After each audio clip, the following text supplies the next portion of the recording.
Welcome to the BioNexus Health Podcast with Dr. Jodie A. Dashore, who holds a PhD in Integrative Medicine, is board certified in Integrative Pediatrics, an internationally recognized pioneering clinician, and author. And now here's your host of BioNexus Health Podcast, Dr. Jodie A. Dashore. Welcome back to BioNexus Health Podcast series, Autism Uprooted. Today's topic is a hot topic. I wanted to discuss one at a time the top 5 reasons why your child may not be improving, either not improving at all or improving at a really slow rate, or might have completely plateaued. So let's begin with the first point, shall we? The most important point to consider would be exposure. Now, exposure of any sort of triggers. In my practice, as most of you know, children with autism spectrum disorders have many, often serious underlying medical issues like biotoxin illness, Lyme disease, co-infections, various toxins like glyphosate, mycotoxins, etc., right? Several, pollution, industrial toxins as well at pretty high levels. Now, so there already has been exposure.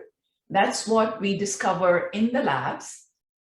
And then, we formulate a customized protocol for the children to help them slowly detoxify, to slowly kill off the infections, always using an all-natural plant-based herbal approach, right? Now, many of you tell me that my child is not improving like some of the children that have been featured in the Autism Uprooted podcast. Or you may say, in the beginning, we saw dramatic improvements, but then the child has plateaued. So these are some of the things that I hear from you. So the biggest reason, as I said, is re-exposure, right? So let's talk a little bit about exposure. If there is a child, like I have several children, recent follow-up just happened, and the one that comes in mind is one little boy in Australia, in a small town in Australia. And the house is, I spoke with mom, and, mom has always been upfront and quite knowledgeable. And she mentioned that unfortunately, due to the pandemic situation and the housing market being really wild, I think the housing market has been wild all over the world, here in the United States as well, rental as well as buying properties has been quite a nightmare for most people, right? So because of those issues, she has been unable to move from their moldy apartment. Actually, it's a rental townhome, right? So there's no point investing thousands of dollars in remediation, etc. So in the beginning, it made sense because the child has been on the protocol for, at least 6 to 8 months now. But now, due to the continuing housing market situation in Australia, they still have been unable to afford to move. Now, while that's understandable, it is very important that the parent understands, and I know they do because, we actually discussed that in depth, that you understand that as long as there is continuous exposure to mold, mycotoxins, and remember, when you're living in a water damaged building, there are, it's known as the 30-30-30. So there are 30 microorganisms that also flourish in a water damaged, moist environment. There's a lot of research studies that have been done, and again, survivingmold.com is a great website where you can get a lot of data and scientific information. And that is what causes the complication. So there is a lot of exposure. It's not just to mold mycotoxins, but streptomyces, actinomycetes. There is volatile organic compounds. There is microbial chitinases, etc., that get released into the environment that is contaminated with moisture, water damage, and mold. So that is just one example. However, with this child, the reason why I am discussing, this child in Australia is because he is doing remarkably well. Language has come in, right? He's speaking more words. He's speaking the words appropriately in context, is able to ask for what he wants now. Academics have been good. When teachers start reporting that your child is doing well, that this is coming from an objective third person point of view. And, it's so heartwarming for a mom or a dad, of course, to hear something positive about their child. So I've heard this so many times from parents that, oh my gosh, teacher said that he's doing well. I'm finally getting good reports instead of like daily reports of trouble. But that's in fact, one of the moms I recently spoke to mentioned that just a few days ago. So that's how that comes to mind as well. But yeah, so this child in Australia is doing well overall so far. So now you might ask, how is that possible, right? How is it possible that the child is making strides even with continuous exposure? That all boils down to genetics, okay? If you look at my lectures, my PowerPoints, I speak about the, and various talks that I've given at various conferences around the world. You will see that I talk about the importance of genetics, the HLA-DR, the human leukocyte antigenetic material that we have in our body, the HLA-DR. That is an important test, which is available in the United States. And I know it's also available in the UK now, that can be ordered, which will determine if you have a genetic susceptibility to mold, mycotoxins, Lyme disease, co-infections, multi-susceptibility as well. Now, in the absence of this kind of recent, highly advanced testing in many countries, it's only available in 2 countries as far as I know. Perhaps it is available in Australia. I'm not sure. But to the best of knowledge, it's not yet. So in the absence of that kind of testing, the way to determine clinically if you have a genetic predisposition to mold is like, this kid in Australia. So he probably does not have a genetic predisposition. And because he is being treated quite aggressively and he's responding really well to the treatment, one of the main reasons for that is mom knows how to handle the die-off reactions. She doesn't panic when there is die-off. She understands that, die-off reactions are good news. It's actually a good sign that you're seeing die-off reactions. What does it mean? It means that the protocol is on the right track, right? So you would want to see some sort of die-off. So it gives you a clinical indication that the bacterial infections, the co-infections, are what? Dying off. So that's how it's a good news. And if you're able to handle die-off reactions without panicking, if you're able to understand that, hey, this is part of the child getting better, I may have to keep him home from school for a day or 2, right? I may have to prioritize the child 100% over everything else, because right now this is the initial treatment phase. So with that kind of understanding, compassionate and positive mindset, that's when, aggressive protocols are possible to be created for that particular child. Now, I say created because, as you know, all of BioNexus protocols are completely customized to the child. That's where the magic is, that's where the most scientific application happens for best clinical outcomes. You need to look at the genetics, and there are many genetics that are available as tests worldwide, right?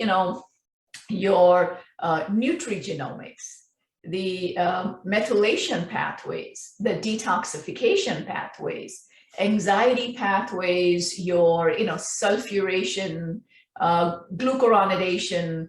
These pathways are available to be tested as individual genetics in most countries nowadays. So that individualization does happen with every patient that we see here at BioNexus Health. All right.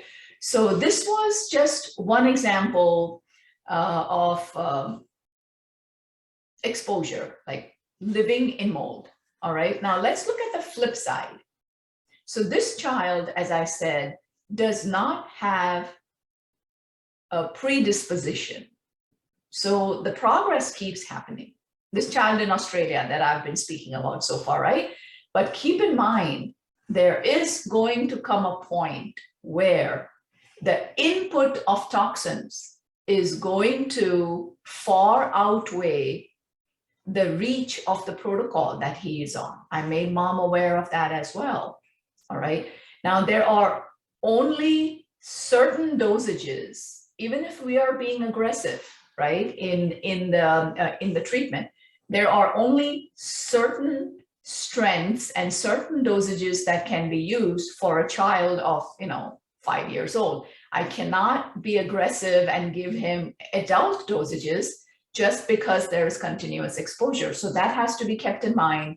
Mom has acquired land, family has acquired land, and I believe they do have an architect and builder ready to go. So they will be building soon, and they will be moving into a mold-free house. The house is being built upon my advice in conjunction with an environmental consultant. So, you don't end up with mold again, because mold can hide in many places. And, sometimes builders are not, most builders are not aware that wood, right, which has been left out, it might have rained, so that wood might, even if the wood has visible mold, it is not considered to be a threat just because of lack of awareness. So having an environmental consultant. Another example would be if you are building with stucco, right? Not all kinds of stucco material is mold free. So being able to build with stucco appropriately, so there's proper ventilation, the house is breathing, etc. Being able to deal with appropriate heating and cooling systems, so there is no excessive condensation, etc. So you need an certified environmental professional on your side to be able to help you when it's a new build, right? So keep that in mind. All right. So that was about this child who does not seem to have a genetic predisposition. Now, many children do have a genetic predisposition. Many children actually have a double whammy, one from their mom's side, one from their dad's side. So they may have a double moldy genetic predisposition. You can have one dreaded and one mold genetic predisposition along with, now remember, this is just for mold, mycotoxins, and co-infections. Along with that, you may have a child who additionally has detoxification challenges, MTHFR mutations, methylation, sulfuration, as in, CBS mutations or polymorphisms, as they're known as. So there could also be liver detoxification pathway issues. So there are multiple factors that go into each child, right? That's why they say, it's a complete spectrum, a rainbow. Every child is an individual, even amongst twins, triplets, and multiples. I have triplets in my practice. Each one has their own protocol, and each one is responding differently. I have twins, many twins in my practice from many different countries, and each one has their own protocol. And yes, they all respond, in their own way. So it's important to keep that in mind. Now, what happens with these children? The children that have the genetic predisposition, that are being exposed. Two things can happen. One, in the beginning, you will see really good improvement because this is the first time anything at all is being done to detoxify and get rid of the infections and toxins, correct? So for infections, of course, we use detox and antimicrobials to kill off the infections. But overall, for all different kinds of toxins, detoxification, supporting the detox organs, binding toxins, giving them adequate nutritional support, right? Looking at nutritional deficiencies, looking at how to build the immune system. Now, when this is being done for the first time, boom, you'll have a child's body respond fantastic. So as an autism parent, you're going to be really encouraged. You're now seeing the actual potential of your child. Somebody gave them a lifetime label of autism, and now you're seeing that there's hope. The true potential, the true personality of your child begins to emerge. And, everyone's happy, everyone's encouraged, empowered. What happens then? You get air purifiers, great. Okay, you do the wipe down, clean up, great. However, have you looked at the source of mold in your house? Where is the source?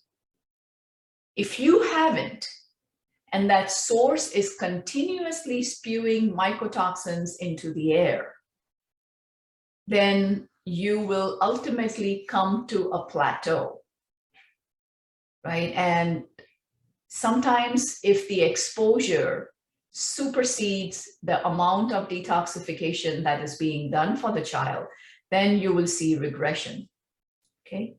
So that is something you need to remember. No amount of air purifiers, those are great. That's the first step, boom, as soon as you do your mold testing, or, if you don't have the mold testing or facility available in your country, then yes. And if you know that there is mold, it's visible. In some countries during the rainy season, it becomes visible. It's it's quite toxic and obnoxious, and the wall gets black, it gets wet, etc. There's water seepage, and then following the rainy season, it's like super hot, so all of that sort of is masked. Just remember, mold is a living thing. It doesn't just disappear. Okay, it may stop growing, so you may not see any obvious signs of mold. You may not see any obvious signs of mold growth, but it's there. So especially if there is food, okay, so if there is a drywall, if there is plaster, if there is paint, if there is, anything that can be considered as food that the mold can grow on, insulation, right? Fiberglass, foam, all of these, wood, if the building is made of wood. So, a wood frame building is very common in many countries around the world. So all of these things, fibers from the fabric, your dryer, okay, if your dryer is venting into, if there's a leak, And if your dryer is venting the hot air into your building envelope, then fibers from clothes will be going into your building envelope. That very often happens. And, more often than not, it's not something that a regular person would ever think about, right? But all kinds of duct work, all kinds of pipes behind the scenes, behind the walls have to be considered as well, just because there is no visible mold. That is why an appropriately educated and state certified inspector, environmental inspector, mold inspector is what is needed to ascertain where the source is, isolate the source, and remediate your house. All right. That is the reason for plateauing. That is the reason for regression when initially you saw a really positive response. Makes sense, right? Okay. Now, let's go to a couple other scenarios for exposure, right? So a couple other scenarios for exposure would be travel, right? If you are not able to suspend your travel for a couple of years, I remember with my family, there were two things. In the beginning, we really had to travel because I did not have the BioNexus protocol then, right? I was still learning and educating myself and slowly developing it with experience with my son. So we had to travel to so many different countries around the world, Germany, Austria, Switzerland, UK, India. We almost traveled to South America as well. But it was, for FMT, and then we actually found someone right here in Florida. God bless Dr. Shepard. But we traveled to about 15 different states in the U.S. itself, and we also had to travel to Canada. So we didn't have a choice. There was no choice. In order to try and help my son, we were trying to save his life, pretty much, as most of you know. So what we did was the best we could. We took all detox precautions, all EMF precautions. We had when we traveled by plane or by car, it was easier because it was easy to take all the medicines and supplements with us. By plane, we did the same, but in the carry-on baggage, you can only take so much. So I made sure we had one antimicrobial. We had minerals, electrolytes, and magnesium in one little vial that was allowed in the carry-on. We had nasal protection. I made sure I had wipes. I mean, this it sounds like COVID precautions, doesn't it? But we have been doing that since 2009. It was just the kind of crazy immune suppression that comes about with PANS, pandas, Lyme disease, co-infections, that all of these precautions have to be undertaken in order to make sure that my son doesn't acquire anything new. Because traveling on an airplane, oh my gosh, I remember reading somewhere, I'm sure, you most of you can just Google it as well, 200 plus viruses and bacteria and microorganisms that one comes in contact with. Now, we have been wearing masks since 2009. So, for us, masking did not come as as something new or shocking or, masking, social isolation, right? Social distancing. With Brian, we've been doing it for so many years, over a decade. So, anyways, so that was about travel, right? Traveling. Now, one other thing about traveling is hotel rooms. I remember a patient of mine in Florida. He's doing remarkably well. His mom did a podcast as well. Now, he went from being bedridden to being able to, go back to being an athlete. And of course, he wants to do everything that his friends and teammates are doing. So one of that is travel soccer and travel golfing. So when you're doing travel soccer, travel golfing, you have to travel to, different parts of the state, depending on where the away game is. And you live in hotels, you stay in hotels for at least one night. One of the flare-ups happened in a moldy hotel room. I have another podcast, speaking about where to look for mold, etc. So I won't go into a whole lot of detail, but again, living in a friend's house, living in a relative's house, living in a hotel room, there can be exposure. Now remember, not just mold, like I said, there are other microorganisms that live in a water damaged environment. Most hotels are carpeted, right? So here in the US, there are some resources available that look at the hotels that are newer. Now, if a hotel is newer, then the major risk there, you would hope that it really wouldn't be a water damage if it's that new, but it will have the VOCs, the volatile organic compounds, right?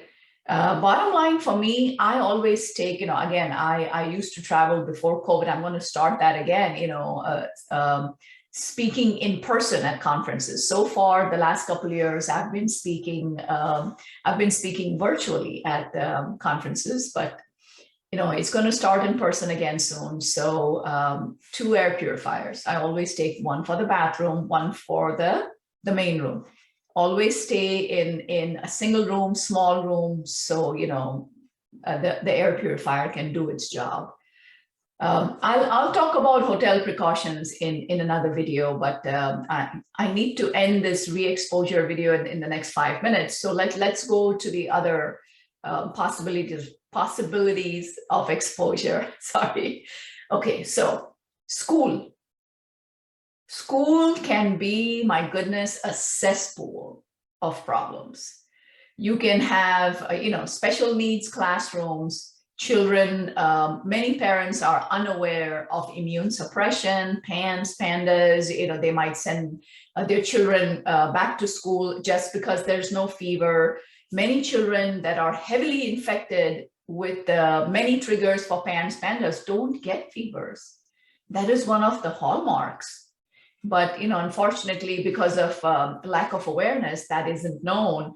And, your child may get exposed to someone who has strep or mycoplasma or staph, marcons, especially if the child is in a special needs classroom, right? Regular classrooms as well, of course, there's always sickness and germs in any school. So that's one place. If you are in a special needs classroom, there is extra exposure typically. School can also be water damaged, right? Then moving on to, actually, let me touch base on school a little bit more. So there are some parents, including myself, that we've had really good results with ourselves supplying air purifiers for the school. Okay, so most schools welcome it. If you make it part of the medical plan for your child, in the United States, it's known as IEPs or individualized education plan. It is also, there's another plan called as, the US 504 plan, which is a medical-based accommodation plan, where for both the plans, IEPs and 504 plans, a school education team, like education medical team meets together, all the way from the teachers to the principals, to the nurse, to the school nurse, to the guidance counselors. We meet up and we discuss accommodations for this particular child. And one of the things that we did was we were able to get a doctor's note from Brian's allergist. And based on those allergies, we said, honestly, most people will not understand if you sit and explain, oh my goodness, there's genetic predisposition, And we have the HLA-DR, and we have chronic inflammatory response syndrome, biotoxin illness. It's like, whoa, it won't work. So what we did was we went with severe life-threatening allergies. Now, severe life-threatening peanut allergies, tree nut allergies, or to various other kinds of ingestibles like foods, and sometimes even environmental things like bee stings, people can have anaphylactic reactions. So the public awareness of those is much higher, isn't it? So when you go from that approach that, hey, there is life-threatening allergies, that wakes people up like, boom. Oh, I don't want to be responsible for this child going into any kind of anaphylactic reaction. And I had mentioned, different things like motor tics happen, seizures can happen for Brian. Of course, anaphylaxis can happen as well. So you kind of put that out there, and most of the accommodations were approved. We had doctor's notes if requested, but most of the disability was quite obvious for Brian. The physical disability was obvious, the cognitive disability, the language, etc., the growth problems, all of those were pretty obvious. For most of our kids, it is, isn't it?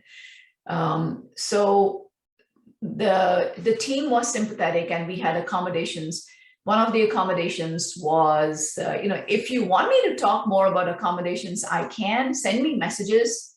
Right, many of you send questions, and I like to slowly make podcasts when I have some time, right, and answer those questions for you. And yes, the top 5 reasons why your child is not improving is also one of the questions that keep coming. All right, so air purifiers. Back on point. Sorry, I end up taking a couple of detours because it's just vast experience, right? It's life experience, and so many, like way over a decade of professional experience as well. It's almost a couple decades now. I'm getting old. That's fine. Aging gracefully, I think. Anyways, all right. So we had air purifiers in every classroom for Brian. And I've seen this give good results for all the parents that have instituted this practice at their child's school as well. So that's one tip for the school. Okay, right. Now, other sources of exposure. Check your car. If it's ever been water damaged, okay, if, sometimes when you turn the AC on, sometimes when you turn on the heater, you can get that musty smell. It's usually because the cabin filter and the air filter have not been changed. Get those changed at the next service appointment. Just a tip. If the car is water damaged, get rid of it. New cars are a huge no. All right. There's a reason for that. It's volatile organic compounds, off-gassing. Okay. There is PFOBs, right? PFOA, PTFEs. There are a lot of flame retardant outgassings that constitute the new car smell, like really ew. But it can give you a high. It can produce severe regression in children with PANS, PANDAS, autism spectrum disorders, etc. So especially even kids with just, ADHD, it's very important that you avoid anything new furniture, new car, same thing, it's the outgassing from fabric, from the leather, from the treatments that are done. So a used car, yes, carefully examined for water damage. Not a completely old, dingy used car. No, the used cars that you get are usually, it could be fleet cars from like rental fleets, so they don't have very high mileage. So that's what we do. That's what I've done as well. So that eliminates, and then remember, you have to tell them not to spray and not to clean the car, and that you will do that, because if you're expecting delivery of a car that looks spanking new, even though it's used, you know what they're doing for you? They are spraying with sprays that are designed to smell like a new car smells. So, hey, you're back to square one. So remember to do your own cleaning. You can ozonify your car. You can put in air purifiers for a couple nights. You can, bake and wipe. So there are strategies which can be used to detoxify a car. Again, if you want me to talk more about it, send messages and I will. I'll make a brief video on that, okay? Next, whatever applies to the car, everything I just said applies to the school bus, okay? So exposure on the school bus is huge. For example, in cold climates, or even where it rains, it rains everywhere in the world, doesn't it? Most school buses that I've seen are carpeted.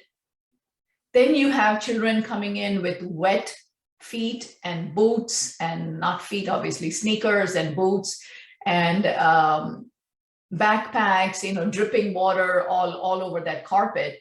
And then the windows are shut. And if it is the winter season, if it's cold out, it's snowing, then you have the heat on. So what happens? It's a greenhouse effect. The mold grows. There's moisture, there's warmth, there's continuous source of moisture every single day. The windows are closed. There's no ventilation. So if there's no ventilation, mold will grow, unfortunately. So and remember, where mold grows, organisms grow. So mycoplasma, streptomyces, etc., and then of course, being exposed to other children at close proximity on the bus, that's another thing to consider. So there is a lot of factors to consider. The one thing that I would like for you to understand, that this is a pretty strong commitment to getting your child better. So it's important to understand all of these reasons. If you're expecting to start the BioNexus protocol and la-di-da, everything will just fall into place, it's a magic pill, it's not. A lot of responsibility on your part as a parent is needed. Education, awareness, please be aware of all of these reasons. The first one I'm talking about today is exposure, all right? So I have to end the video now, and I will discuss the other reasons. Remember, we are discussing top 5 reasons that your child is not improving, okay? That your autistic child is not improving. So I will see you next time. Until then, I hope this has been helpful. Please listen to it a couple times, right? It's hard, I know. But, autism recovery isn't easy. Everyone will tell you it cannot be done, right? There's no cure. I agree. I always say that. There's no cure. But recovery of symptoms is entirely possible when you dig deep, when you customize a protocol for a child, okay? And when you do an herbal protocol, a plant-based protocol, usually regression will not be seen. Plateau can be seen, of course, when the body is resting, but regression and lack of improvement is usually not seen if you can keep your child in a safe zone, not in a bubble. You don't have to keep the child in a bubble, but you have to be aware of where the exposure is. Do your best to minimize it. At home, it is very much possible to eliminate all exposure, okay? You don't have to, go into social isolation, go in a bubble, and oh my God, we can't do anything, we can't go anywhere, we can't go anywhere. But do everything within reason. Prioritize the child's recovery versus, we need to go on vacations, please give it a couple years. And you will, reap the rewards for the rest of the child's life. Anyways, this is my opinion. This has been my experience, personal and professional. That's where I see the best result. 100% committed parents is where I see the best results. But again, it's a spectrum, not just for the children, also for the parents. There is all kinds of difficulties, challenges, family pressures that we have to deal with.